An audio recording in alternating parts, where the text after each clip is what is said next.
Yeah. Oh my god. I'm so tired. Oh, what am I doing? Let's get up here.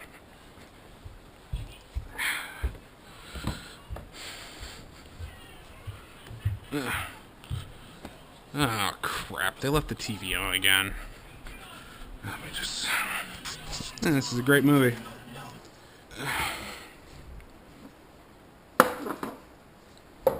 Let's get it. Goddamn cup.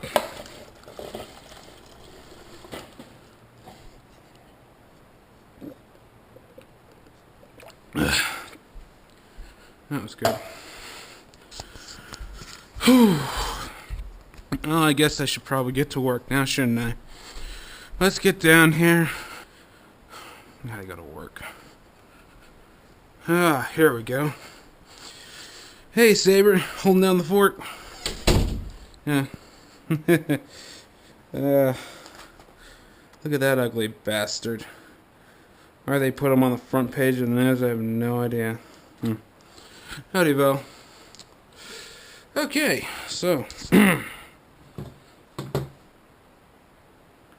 let's get this recording. Yay, I have sound.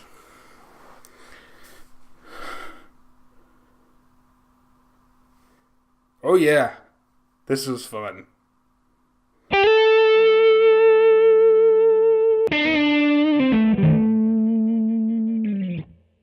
Hello and welcome back to another Midnight Showing. As always, I'm Kelly and I just got out of Hardcore Henry. And boy, was this movie really damn impressive. I have to say, this was probably the biggest surprise for me I've ever seen because I thought this was going to be crap. Going into the non-spoiler version, the action was amazing, the stunt work was breathtaking, and the story doesn't really matter. If you got people bitching about how simplistic the story is and how Henry doesn't have any kind of characterizations, you are in the wrong movie. Please get the flying fuck out because this is just an action extravaganza. And much like my intro, the whole thing was filmed on basically a GoPro. This is a discount GoPro called an Air Pro. No relation. But yeah, it's basically how they did it. They got a camera and a face mask and just filmed a bunch of people doing this. And it looks awesome. Granted, I will put out the word of warning right now. If you suffer from motion sickness, you probably shouldn't see this film.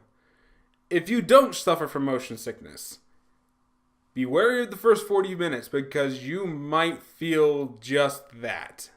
Now, usually I don't feel any of that. I don't know what was going on during my experience in this theater, but for the first 40 minutes, I really was getting sick.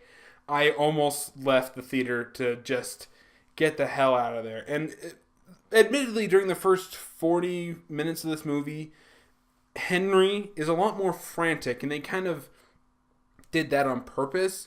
I mean, he just got literally dropped out of the sky and is being shot at after being turned on maybe 10 minutes ago.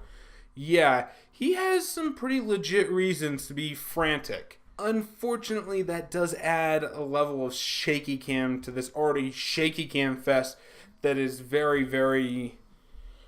Oh my god, just thinking about it makes my head hurt. So yeah, just be wary of that going into it. But other than that, it's a good fun time. It kind of reminds you of movies like Crank or insert another Jason Statham action thriller here because their story's not supposed to be the big focus of it. It's clearly meant to be the action and the attitudes and the one-liners. Granted, Henry doesn't have any one-liners inside of this movie because he doesn't talk, but honestly, that's a very, very small thing inside of this action awesomeness. There was a lot of humor and even one-liners from Shelley Copley. I'm not even going to attempt to pronounce his name again, so I'm just going to call him by his character name, Jimmy. And Jimmy keeps reoccurring inside of this as different people. He shows up, he's an assassin the first time, gets killed, shows up as a homeless guy, gets killed, shows up as a sniper, gets killed, shows up as a guy inside of a 6-person orgy, sniffing so much coke that even Scarface would be jealous, gets killed. I mean, he just gets to play all these a wide way of expendable exposition fairies, and he's very, very good at it, and it allows a lot of humor to keep going into this movie, and it's really fun. But yeah, that's kind of dipping into the spoiler section a little bit, so I'm just going to go into my final verdict for those who don't want any spoilers or anything. And this gets a must-see with me, with the asterisk that if you do suffer from motion sickness, you should probably go buy some Dopamine or something, or whatever it's called, and then go to the movie. Because, yeah, you're going to need it.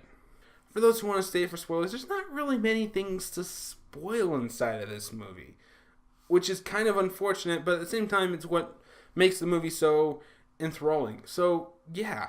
The story is that Henry was in an accident. You don't know what kind of accident. All you know is that he was very, very injured and that he had to have most of his body basically replaced into this cyborg body by his wife. And no sooner that she actually gets him up and running than some guy with fucking psychic powers because breaks in and wants his technology to make a super soldier army. And they barely manage to escape. They get inside of the pod, inside of this plane, blimp thing, and fall. They hit the ground hard, and when they hit the ground, there's a freaking mercenary team comes and picks up his wife and tries to kill the other robot so that they can just harvest his tech.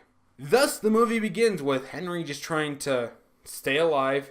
He gets saved by Jimmy, who basically is trying to use him to get back at evil McPsychic Pants for his own gain, and hopefully save his wife in the meantime, utilizing all these superhuman, awesome elements that the cyborg body allows him. And it's actually really, really, really damn impressive. Now, I already mentioned the stunt work was amazing on here, but you need to get an idea of just how amazing. Because some of these things they do are just batshit crazy. One scene in particular, you can see part of it in the trailer, but, so Jimmy, in the form of a hippie this time, I'll get to Jimmy in a second, is driving the motorcycle with a sidecar, Indiana Jones style, with Henry in the sidecar with a fucking minigun. I'm not even kidding, a minigun. And they're chasing down this convoy that is holding his wife. So they're systematically just taking out all these different cars by shooting them up on the sides and whatnot. But one of the cars, the doors open and they're just unloading, and Jimmy just starts wrecking shit with this minigun. And a gun like that can saw through items. Literally. There's so many bullets firing at such a rapid rate, it literally will cut through things in a straight line if you know how to handle it, or if you have psychic reflexes and strength. So he's literally just sawing through this fucking van to the point where Jimmy and them just literally drive through the van. Yeah. He saws it to the point where they can drive right through it. And you see part of the wreck behind them when the thing gets split in fucking half. That is over the top awesome, and it's one of the few times there wasn't really much shaking cam inside of it. It was just a straight up shot because they're on a motorcycle driving straight. It's really, really fun. Another example is when Jimmy and Henry have to defend this fucking empty hotel area where it's getting invaded by hundreds of fucking mercenaries and just going through floor by floor, systematically just taking out these guys in over-the-top and action-packed ways. It's mind-blowingly awesome. But yeah, let's talk about Jimmy for a second. So Jimmy, as I said, is the exposition fairy here. He keeps coming back as different people and different personas, which gives the actor a wide range of stuff to do with him. So you get him playing, as I said, a hippie at one point, but he's also playing this coke-filled nut job who literally just takes a pile of coke, stuffs his face in it, and snorts all of it before going after bad guys with twin guns. I'm not even shitting you. All in his underwear, by the way. the reason for this is that none of these are the actual real Jimmy. They're all bodies that he can control. He grows them in a lab because he unfortunately is paraplegic due to Psychic McDouchebag not liking him one day and deciding to play pinball with him, which caused severe spinal damage. So Jimmy wants to get back at him. So he thinks that Henry's the key because of all of the cyber tech that he has inside of him. He might be able to utilize this guy, maybe apply it with his clones, and thus he'd have a way of finding this guy. And that's basically what ends up happening.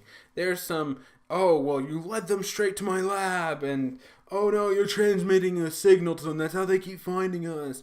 Oh, we gotta get this tracker out of your arm. Oh, we need to somehow stop the broadcasting from your eyes and the recording that they're doing, blah, blah. There's a bunch of that stuff, but it doesn't really matter, because he's still a good guy through and through, and even when he does finally end up kicking the bucket because they weren't able to protect his body from some shrapnel, his main body from some shrapnel, he was there for exposition and just laughs and fun time, and he needs to be applauded for it. Now, there is one twist in the movie, so to speak, and I kind of hinted at it when you saw the air quotes. Jimmy's wife is not his wife, and they did this remarkably subtly. The only line that really kind of hints to this is that when Jimmy is fixing Henry in the forest because of damage, he's putting him back together and he says, this guy has a memory blocker installed. Earlier in the film, when he was being first activated, it was mentioned that his memories might not have been salvageable because of how much head trauma he had, which is a legitimate explanation. But then you see Jimmy, who says he has a memory blocker. And it really doesn't click because that's about 40 minutes in. We still have another hour of the movie. But for me, I couldn't help but think, why would he have a memory blocker installed unless there's something he knows that he shouldn't? What if his wife wasn't his wife? And that's exactly what happens. Turns out she's the wife of the psychic guy, and this whole thing was just because they were bored. Hundreds of dead people, thousands in tech destroyed, because they were bored. You could have legitimate problems with that. I did not, because it was quite clear that the focus was the action, and that was a pretty legitimate excuse for just plain action. But yeah, it becomes pretty clear that they bit off more than they can chew when Henry not only decimates an entire legion of cyborg zombie people like him, who just don't have his brain or anything like that. He literally goes through like 200 or 300 of them by himself in the final scene, all timed up to Don't Stop Me Now from Queen. Oh yeah. Henry is actually able to get close to the psychic guy and literally tear his head in half. Not off, in half. Several times in the film, they actually do the first person point of view a lot better by having one of Henry's eyes pop out and like be pointing a different direction. So his eyes are all off and unfocused. And it's not until he fixes himself that it actually kind of works. Well, in the final segment, when he's fighting the bad guy who goes fucking Super Saiyan on him, just lifting well, I wouldn't say Super Saiyan, more Akira. He just starts unleashing psychic energy and lifting bodies everywhere. You got Henry literally jumping from body to body, leaf pad style, until he gets to the psychic guy, grabs him by the mouth, rips out his eye, and uses the cord that's attached to it to literally rip his mouth, his whole head off from his mouth off. This is so stupid, it's awesome! And that really is the theme of the movie. So stupid, it's awesome. This is dumb action. This is the testosterone building just bullshit that you want it to be. And analyzing the story or the uselessness of the characters or the motivations isn't the point. This is a video game. This is literally a video game that should be the first thing that we're allowed to do when they invent holodecks. I am just saying that right now. And look, Alt Saber even agrees with me. Multiple obscure anime references out of the way. And when it comes right down to it, that's this movie in a nutshell. It's fun, it's stupid, It's a little jarring with all of the shaky cam and first person point of view, but if you don't expect that going in, then frankly, you're an idiot. So my final verdict for this is a must-see. It is just so much fun that it really does need to be seen to be appreciated. It may not be your cup of tea, but I can honestly say that I went from dreading this to loving it. So that's more than enough for me to give it a must-see rating. And that's it from me. Did you enjoy the video? Have you seen Hardcore Henry? Tell me what you thought about it in the comments below, and maybe we'll get some healthy discussion going. And as always, if you like what you see and you want to see more, be sure to hit the subscribe button, the like button, and share this with your friends. And be sure to like me on Facebook, follow me on Twitch and Twitter. And that's it for me, so I'll see you all next time.